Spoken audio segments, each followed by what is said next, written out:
अस्सलाम वालेकुम, welcome back to biology वाला। हमने एक सीरीज़ स्टार्ट की थी जो कि 9th क्लास की बायोलॉजी के पहले 3 लेक्चर्स तो हो चुके हैं और आज उसी सीरीज़ को कंटिन्यू करते हुए उसी सीरीज़ का लेक्चर नंबर 4 जिसमें हम 2 टॉपिक्स को कवर करेंगे। बेसिकली जो दूसरा टॉपिक है वो सब टॉपिक है फर्स्ट वाले का, बट मैंने उसको क्या कर दिया है कि उसको दूसरा टॉपिक कर दिया है। तो हमारा पहला नंबर टॉपिक क्या है, गैसेज एक्सचेंज इन एनिमल्स। तो हमें पता है कि प्लांट्स गैसेज एक्सचेंज करते हैं अपने इन्वायरमेंट के साथ for the process of photosynthesis and respiration in day time. Day time की बात करें कि फोटोसिंथेसिस प्लस रिस्पिरेशन होता है, इनको गैसेज चाहिए होती हैं। तो बहुत ज़्यादा गैस जो चाहिए होती है वो फोटोसिंथेसिस को चाहिए होती है, और जो रिस्पिरेशन को चाहिए होती है वो फोटोसिंथेसिस से निकली हुई ऑक्सीजन उसको मिल जाती है, उसकी रिक्वायरमेंट पूरी हो जाती है। पर ज़्यादा बात करें कि फोटोसिंथेसिस को करने के लिए प्लांट्स को ज़्यादा गैसेस चाहिए, तो फिर वो इन्वायरमेंट के साथ गैसेस को क्या करता है, एक्सचेंज करता है। क्यों करता है? क्योंकि उसको फोटोसिंथेसिस का प्रोसेस करना है। तो उसी तरह एनिमल्स की बात करें जो हमारा टॉपिक है, तो एनिमल्स भी क्या करते हैं, गैसेस को एक्सचेंज करते हैं। क्या करते हैं? गैसेस को एक्सचेंज करते हैं विद अपने इन्वायरमेंट के साथ for the process of respiration. किस चीज़ के लिए? रिस्पिरेशन के लिए। तो अभी यहाँ पे एक क्वेश्चन अराइज हो रहा है कि एनिमल्स गैसेस एक्सचेंज क्यों करते हैं। यहाँ पे क्वेश्चन मार्क कर रहा है कि एनिमल्स गैसेस एक्सचेंज क्यों करते हैं। मैं यहाँ पे दे दूँ तो अच्छी बात है। गैसेस एक्सचेंज क्यों करते हैं, तो इसका सिंपल सा आंसर यही है कि एनिमल्स क्या हैं, हेटरोट्रॉप्स हैं, मीन्स खुद का खाना खुद बना नहीं सकते। तो एनिमल्स क्या करते हैं, उनका खाना खाते हैं जो खुद बनाते हैं। उनका खाना खाते हैं जो खुद बनाते हैं। फिर उन खाना खा के पहले तो डाइजेशन से प्रोसेस के मीन्स की प्रोसेस है डाइजेशन। कौन सा? डाइजेशन। तो डाइजेशन की कंप्लीट डिटेल्स मैं यहाँ पे नहीं दूंगा, पर इसमें होता क्या है कि कॉम्प्लेक्स फूड कन्वर्ट हो जाता है सिंपल फूड में। और ये simple food each and every cell में, ये जो सिंपल फूड है ना, ये ईच एंड एवरी सेल में हमारी बॉडी के सेल्स है ना, उन सब सेल के पास पहुंच जाता है, मिल जाता है। फिर कैसे मिलता है, क्यों मिलता है, वो हम आगे हमारे डिस्कशन है, अभी यहाँ पे हम उसको इतना ज़्यादा छेड़ेंगे नहीं। तो जब ईच एंड एवरी सेल को मिल गया सिंपल फूड, अब इस सिंपल फूड का करेगा क्या एनिमल इसका क्या करेगा, एनिमल का सेल इसका क्या करेगा, फिर ऑक्सीजन लेगा। ऑक्सीजन कैसे लेगा वो तो हमारा आगे का डिटेल है। ऑक्सीजन लेगा, अगर अब अभी समझो तो एनिमल ने क्या किया, गैसेस को एक्सचेंज कर दिया अपने इन्वायरमेंट के साथ। और जैसे ही गैसेस को एक्सचेंज किया, कार्बन डाइऑक्साइड को बाहर निकाला और ऑक्सीजन को इन किया। ये ऑक्सीजन जाएगी ब्लड सर्कुलेशन में डिफ्यूज़ होके, फिर जाएगी सेल के बाद। वहाँ पे क्या होगा, तो प्लांट उस ऑक्सीजन मॉलिक्यूलर ऑक्सीजन को यूज़ करके जो ये सिंपल फूड है, ये जो मैंने सिंपल फूड लिखी है, मैं यहाँ पे डाइजेशन में सिंपल फूड बताया था सेल के अंदर, इसको भी और ब्रेक करता है। इसको भी क्या करता है, ब्रेक करता है। और इनऑर्गेनिक मॉलिक्यूल्स में कन्वर्ट कर देता है। और प्लस में इसमें से एनर्जी रिलीज़ होती है, और वो ये एनर्जी को क्या करते हैं, यूज़ करते हैं। तो सिंपली इसका ये। अब यहाँ पे एक और पॉइंट भी समझ आ गया, जो फोटोसिंथेसिस होता है वो एडिशन प्रोसेस होता है, इसमें जुड़ने का अमल होता है, ठीक है ना, एडिशन का प्रोसेस होता है। और जो रिस्पायरेशन का प्रोसेस होता है वो ब्रेक डाउन का प्रोसेस होता है।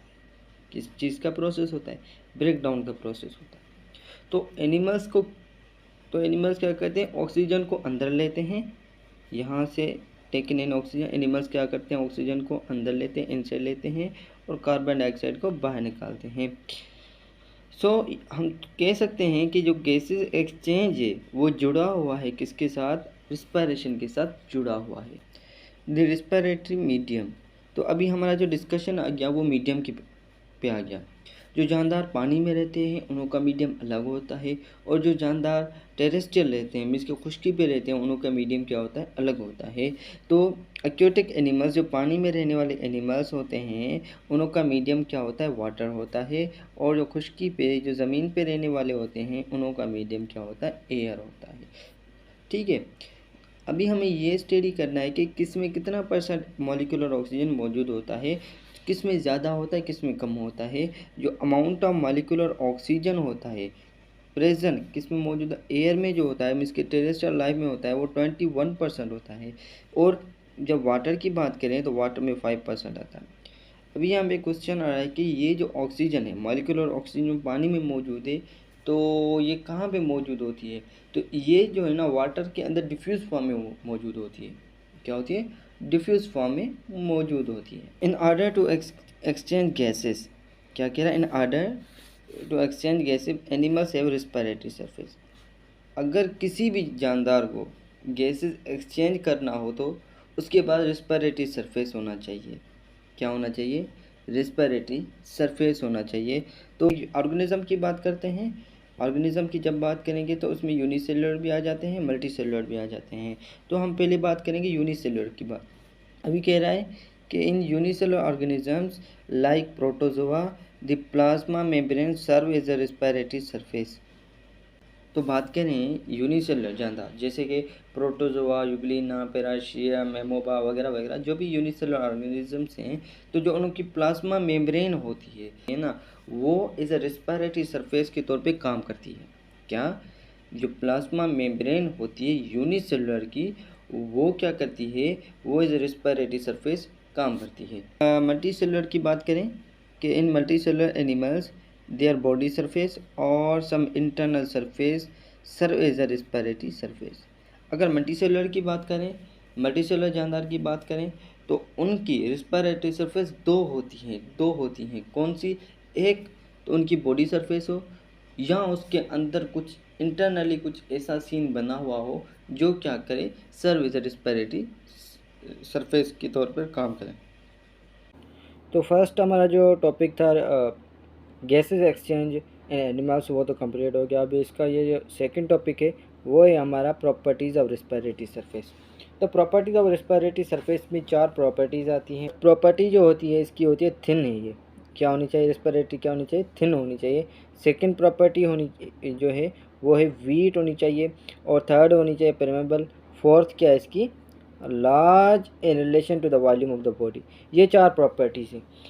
तो मैंने बताया कि 4 प्रॉपर्टीज़ होती हैं रेस्पिरेटरी सरफेस की। नंबर 1 पे है हमारा थिन होना चाहिए, 2 पे है वीट होना चाहिए, मीन्स के मॉइस्ट होना चाहिए। नंबर 3 है परमेबल होना चाहिए। फोर्थ वन कि उसका जो वॉल्यूम है बॉडी के हिसाब से लार्ज होना चाहिए। ये 4 प्रॉपर्टीज़ है। अभी यहाँ पे हम इस फिगर में आ चुके हैं। ये फिगर हमें इन 4 प्रॉपर्टीज़ को स्टडी करने में बहुत ही हेल्पफुल होगी। ये जो फिगर होती है ये होती है एलोवेलस की। किसकी होती है, एलोवेलस की। और ये जो वाला पोर्शन होता है ये जो होती है ना, ये होती है कैपिलरीज। ये क्या होती हैं, कैपिलरीज होती हैं। प्रॉपर्टी आ रही है वो थिन है।